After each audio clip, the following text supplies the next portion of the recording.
কোন স্টেশনে ট্রেনটা এসে থামলো সেটা না বুঝেই পিলু নেমে পড়ল।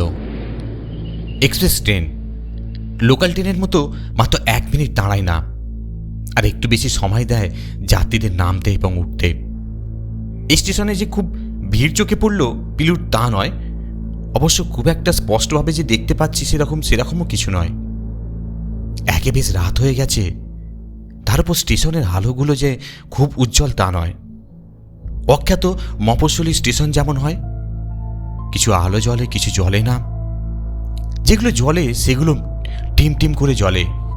সেই স্বল্প আলোতে প্ল্যাটফর্মে দাঁড়িয়ে যেটুকু সে দেখতে পেল তাতে তার মনে হলো এই স্টেশনের ট্রেন থেকে সে ছাড়া আর কেউ নামেনি, আর ট্রেনে উঠেছে মাত্র 2 জন যাত্রী। একসময় ছেড়ে দিল ট্রেনটা, যেন বেশ ক্লান্ত একরকম ভঙ্গিতে ট্রেনটা একটা লম্বা অতিকায় ধূসর সরীসৃপের মতো শরীরটা টানতে টানতে বেরিয়ে গেল চোখের সামনে দিয়ে। আধো অন্ধকার প্রায় জনমানব শূন্য প্ল্যাটফর্মে পিলু কিছুক্ষণ দাঁড়িয়ে রইল অনিশ্চিতভাবে। কোথায় এসে পড়ল, কোন দিকে যাবে কোনো কিছু ওর মাথায় ঢুকছে না। কত রাত এখন, কবজি ঘড়ি চোখের সামনে নিয়ে এসে দেখল রাত 9টা বেজে গেছে। এত রাতে কোথায় যাবে, রাতটা কাটাবে কিভাবে, কিছুই বুঝতে পারছিল না পিলু। তার হাত দুটো যে খালি তা নয়, ডানাতে একটা ব্রিফকেস। চকিতে একবার মনে হলো এই ব্রিফকেসটাকে নিয়ে যেন যত দুশ্চিন্তা। এটা তো তার ব্রিফকেস নয়, বিস্কুট কোম্পানির ক্যাশিয়ারের ব্রিফকেস। ঘটনাচক্রে তার হাতে এসে পড়েছে, আর সেটাই হলো সব থেকে বাজে ব্যাপার। আর কিছু হোক না হোক, শুধুমাত্র এই হাতের ব্রিফকেসটা থেকে পুলিশ পিলুকে সরাসরি আইডেন্টিফাই করতে পারবে। বিস্কুট কোম্পানি সেই হতভাগ্য ক্যাশিয়ারের কি নাম কে জানে, তবে ব্রিফকেসের উপরে চাবি ঘরের দুপাশে দুটো ইংরেজি অক্ষর সাঁটা ছিল, ইংরেজি পি আর এম। এটা কি কাকতালীয় নাকি?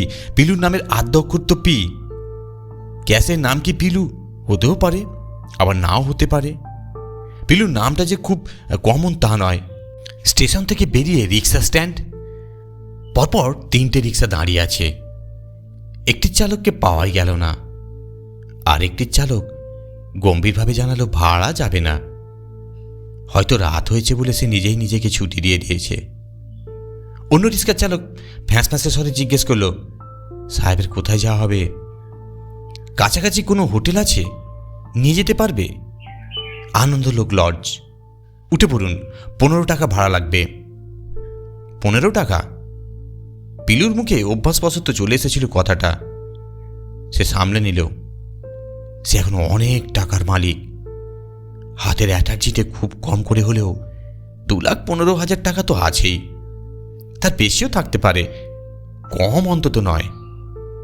দুজনে গুনেছিল সে টাকাটা। সে আর যাই হোক, তাড়াতাড়ি গুনতিতে ভুল হতে পারে, অর্থাৎ শেষ বান্ডিলটা 15,000 না হয়ে 17,000 কিংবা 20,000 হতে পারে। এত টাকা এখন একা ভোগ করবে পিলু? লুটের মাল দুজনে ভাগাভাগি করার কথা ছিল, এখন কার সঙ্গে করবে? হারু তো বেঁচে নেই, তার হাতেই মূল্য হারু। সে ঠিক মারতে চায়নি হারুকে, কতদিনকার সম্পর্ক ওর সঙ্গে। এক পাড়ার ছেলে, একসঙ্গে ওঠা বসা, এর আগে ছোটোখাটো লুটপাট, মারামারি, মস্তানি, এসব যা কিছু করেছে তা হারুকে সঙ্গে নিয়েই।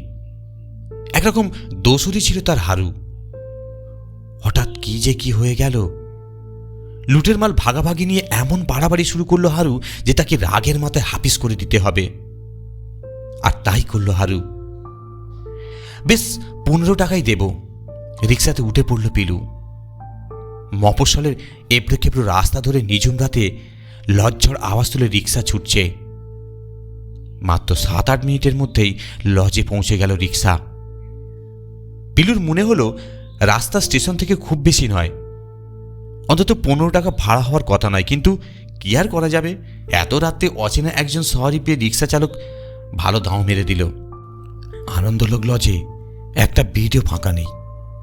এই শহরে আগামীকাল ঠিকাদার ইউনিয়নের বার্ষিক সাধারণ সভা। নানা জায়গা থেকে ঠিকাদাররা এসে জুটেছে শহরে।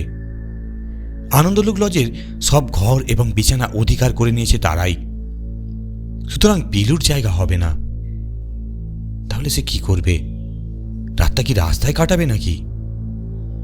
লজের ম্যানেজার ভদ্রলোকের ব্যবহার বেশ ভালো। সে পিলুকে বিকল্প একটা থাকার জায়গার সন্ধান দিল। বলল, এখান থেকে 2 মাইল দূরে একটা ইন্সপেকশন বাংলো আছে স্যার, ইরিগেশন দপ্তরের। ওখানে একটা রাত থেকে যেতে পারেন। আমি বললাম, সেখানে আমাকে থাকতে দেবে কেন? আমার তো বুকিং নেই। ওখানে গেস্ট ফেস্ট আসেই না স্যার। ম্যানেজার হাসল, ফাঁকাই পড়ে আছে। চৌকিদারের নাম শম্ভু। ওকে গিয়ে আমার নাম বলবেন, ও বাংলো খুলে দেবে। তবে শম্ভুকে একটু খুশি করে দেবেন। হ্যাঁ, বুঝেছি। পিলু আর দাঁড়ায়নি। যে রিক্সাতে লজে এসেছিল সেটাতেই চলে গেল ইন্সপেকশন বাংলোয়। রিক্সা চালকই নিয়ে গেল। রিক্সাতে ভাড়া লাগলো মোট 20 টাকা। আর বাংলো চৌকিদারের হাতে গুঁজে দিল 50 টাকার একটা কড়কড়ে নোট। রাতে থাকার জায়গা বেশ ভালোই মিলে গেল পিলুর। বাংলোটা যে এত ভালো হবে ধারণাই ছিল না পিলুর। দোতলা ছিমছাম বড় বাড়ি, পিচ রাস্তা থেকে বেশ কিছুটা তফাতে। কাছাকাছি লোকালয় আছে বলে মনে হলো না। চারপাশ নির্জন, ঝোপঝাড়ও চোখে পড়ল একটু দূরে। অনেকটা জমি নিয়ে বাংলো, পাঁচিল দিয়ে ঘেরা, ভেতরে বাগান, নুড়ি পাথর বিছানো রাস্তা। বাংলো থেকে কিছুটা দূরে বাগানের দক্ষিণ দিকে চৌকিদারের থাকবার একটা ছোট্ট কোয়ার্টার। বাংলোর দোতলায় পাশাপাশি 2টো ঘর। একটা ঘর খুলে দিল চৌকিদার, আলো জ্বেলে দিল, পাখা সুইচ অন করে দিল। ধপধপে সাদা চাদর পেতে দিল বিছানায়। বালিশের ওয়ার পাল্টে দিল, নীলে একটা নেট মশারিও আছে, তাতে কোনো ফুটো নেই। অন্তত একটা রাত বেশ আরামে কাটানো যাবে। যতই রাত হোক খাওয়া দাওয়ার ব্যবস্থা করবে ওই চৌকিদার। অগাধ টাকার মালিক এখন পিলু। তার হাতে গুঁজে দিয়েছে আর একটা কড়কড়ে 100 টাকার নোট। চৌকিদার নিজেই রাঁধবে আটার রুটি আর দেশি মুরগির ঝোল। চৌকিদারের নিজেরই গোটা 5 মুরগি আছে, তারা সব দেশি, ব্রয়লারের নয়। এখন অনেক রাত, খাওয়া দাওয়া শেষ পিলুর। একটু বাসন তুলে নিয়ে চৌকিদার চলে গেছে। পিলুকে বলে গেছে নিচের ঘরের দরজা আর একতলার দরজা বন্ধ করে শুয়ে পড়তে। পরদিন ভোরে সে সাহেবের জন্য চা নিয়ে এসে ডাকবে। চৌকিদারকে বিদায় করে একতলায় দরজা বন্ধ করে দিয়েছে পিলু, কিন্তু এখনো শুয়ে পড়েনি। শোয়ার ঘরের দরজা খুলে রেখে দোতলার বারান্দায় ইজি চেয়ারে শরীর এলিয়ে বসে অনেক কথা ভাবছিল পিলু। তার ঠোঁটে ছিল সিগারেট। চারপাশ নিঝুম, থমথমে রাত। আকাশে এক টুকরো কুমড়ো ফালির মতো চাঁদ দেখা দিয়েছে। এখানে সেখানে মিটমিট করছে তারারা। সিগারেট টানতে টানতে ভাবছিল পিলু, কি ভেবেছিল আর কি হয়ে গেল। এতক্ষণ লুটের টাকা নিয়ে তারা হারু আর একটা গাড়ি ভাড়া করে মুম্বাই রোড ধরে ঘাটশিলা কিংবা বিহারের দিকে পালিয়ে যাওয়ার কথা ছিল। সেখান থেকে পুলিশের চোখে ধুলো দিতে বেনারস, তারপর মুম্বাই। কিছুদিন সেখানে থেকে কোনো ব্যবসা ফাঁদার মতলব ছিল দুজনের। কিন্তু কি যে হয়ে গেল। নিজের হাতে হারুকে খুন করতে হলো, না হলে উপায় ছিল না। পুলিশের খপ্পরে পড়ে যেত হারু, পিলুকেও ধরা পড়ে যেতে হতো। সুতরাং নিজের হাতে হারুর বুক লক্ষ্য করে রিভলভারের টিকার টিপতেই হলো পিলুকে। পরপর 2 বার 2টো গুলি লেগেছিল হারুর বুকে। মাটিতে পড়ে কাটা ছাগলের মতো ছটফট করলো সে কয়েক মুহূর্ত। তারপর ধীরে ধীরে সব স্থির হয়ে গেল। আর কি রক্ত! পরিকল্পনা মতোই চলছিল সবকিছু। খবর ছিল যে বিস্কুট কারখানার মাইনের দিনে ক্যাশিয়ার ব্যাংক থেকে 2 লাখ টাকার মতো তুলবে। তার সঙ্গে থাকবেন নীল পোশাক পরা কারখানার একজন নিরাপত্তা রক্ষী। পিলু আর হারু মতলব ফেঁদেছিল নিরাপত্তা রক্ষীকে কাবু করে ক্যাশিয়ারের হাত থেকে টাকার অ্যাটার্জি ছিনিয়ে নিয়ে মোটর সাইকেলে উঠে পালাবে দুজন। তারপর প্রথমে ভাগ্য ঠিকঠাক কাজ করছিল বলতে হবে। ক্যাশিয়ারের যখন টাকা তুলতে ব্যাংকে ঢুকলো তখন তার সঙ্গে নীল পোশাকে পরা কোনো নিরাপত্তা রক্ষী ছিল না, বরং সুটকো মতো একজন লোক ছিল পিয়ন গোছের। কোনো কারণে হয়তো নিরাপত্তা রক্ষী আসেনি, এরকম হতেই পারে। ওই ব্যাংক থেকে প্রায় টাকা তুলে টাকা জমা রাখে ক্যাশিয়ার, কিন্তু বিস্কুট কারখানা থেকে খুব দূরেও নয় ব্যাংক। সুতরাং সঙ্গে নিরাপত্তারক্ষী নেওয়ার প্রয়োজন ক্যাশিয়ারের হয়তো খুব একটা অনুভব করেনি। রিভলভার উঁচিয়ে সুটকো পিয়ন আর ক্যাশিয়ারকে রীতিমতো ঘাবড়ে দিয়ে টাকার অ্যাটার্জি নিয়ে পালাতে তেমন কোনো অসুবিধা হয়নি ওদের। তারপর বেগে মোটরসাইকেল চালিয়ে শহরের বাইরে নির্জন এবং পরিত্যক্ত গুদাম ঘরে এসে হাজির হয়েছিল দুজন। আর সেখানে লুটের বকরা ভাগ বাটোয়ার হওয়ার সময় হঠাৎ কীরকম বিগড়ে গেল হারু। পিলুদা, আমার 1.5 লাখ চাই, তার কম হবে না গুরু। কি বলছিস তুই? যা পাবো 50-50, এই তো ঠিক আছে। না, ঠিক নেই, আমার 1.5 লাখ চাই। টাকার জন্য আমার বোনের বিয়ে আটকে গেছে।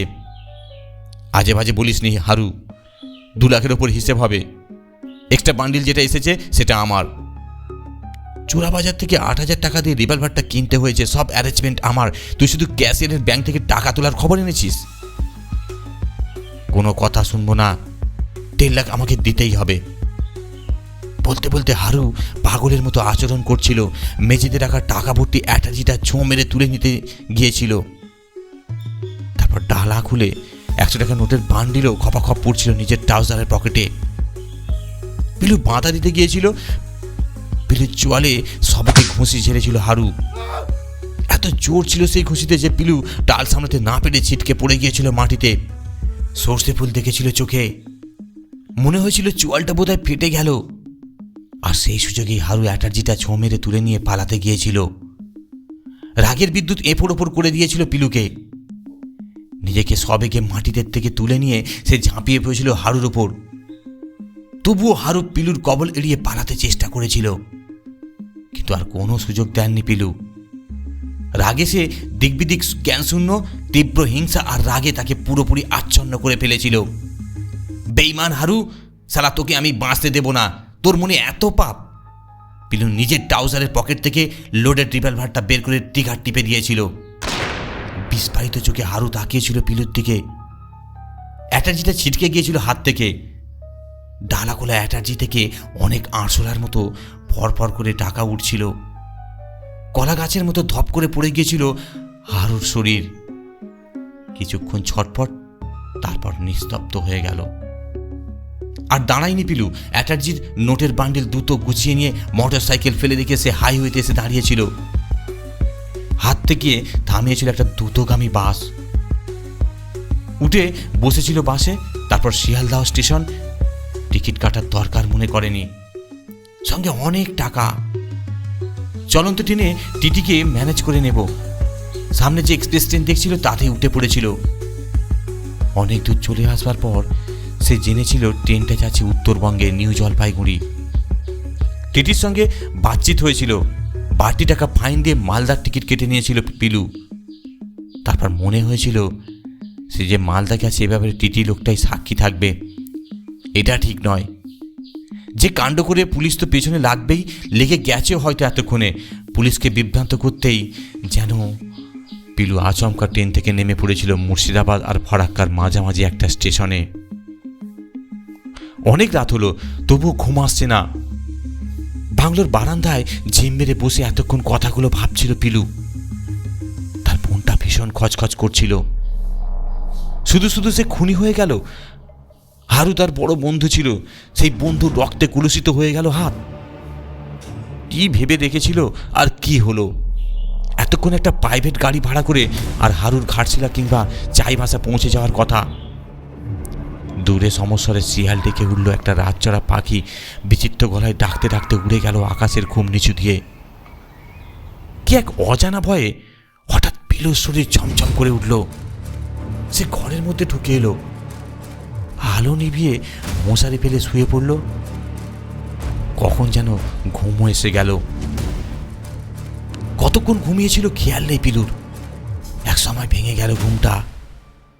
বাইরে কারা যেন নিজেদের মধ্যে নিচু স্বরে কথা বলছে। কারা কথা বলছে? ঘন অন্ধকারে ডুবে আছে ঘর। কে যেন ডাকছে, মনে হলো তার নাম ধরে। কে ডাকছে? তড়াক করে বিছানা থেকে উঠে পড়ল পিলু। অন্ধকারে আলোর সুইচ বোর্ড কোন দিকে খেয়াল করতে পারল না। হাতড়ে হাতড়ে দরজাটা অবশ্য পেয়ে গেল। খিল খুলল হাতড়ে হাতড়েই। তারপর বারান্দায় এলো। দোতলা থেকে পিলু দেখলো কয়েকজন লোক নিজেদের মধ্যে নিচু স্বরে কি যেন কথা বলছে। কারা এরা, কি বলছে? পিলুকে আপচা আঁধারে ওরা দেখতে পেয়েছে।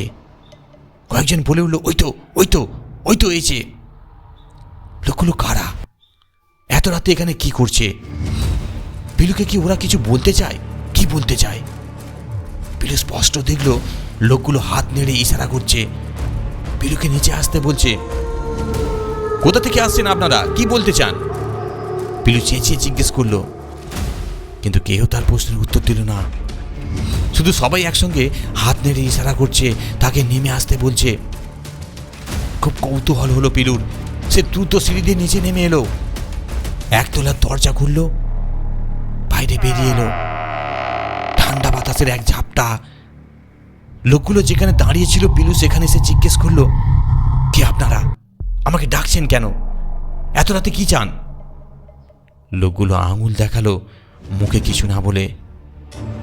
যন্ত্রচালিতের মতো সবাই এদিকে আঙুল দেখাচ্ছে, সেদিকে ঝোঁপ, অন্ধকার। কি আছে ওখানে? অদম্য কৌতূহল ছটফট করছিল পিলু। সে ঝোপের দিকে ছুটে গেল। কি যেন একটা পড়ে আছে ওখানে। কি পড়ে আছে? কাছে গিয়ে পিলু দেখলো একটা দড়ির খাটিয়া। সাদা চাদরে শরীর থেকে সেই খাটিয়াতে কে যেন শুয়ে আছে। কে শুয়ে আছে? কে? খুব জানতে ইচ্ছে করলো পিলুর। সে একটানে সাদা চাদর সরিয়ে দিল। এ কি? এ তো হারু।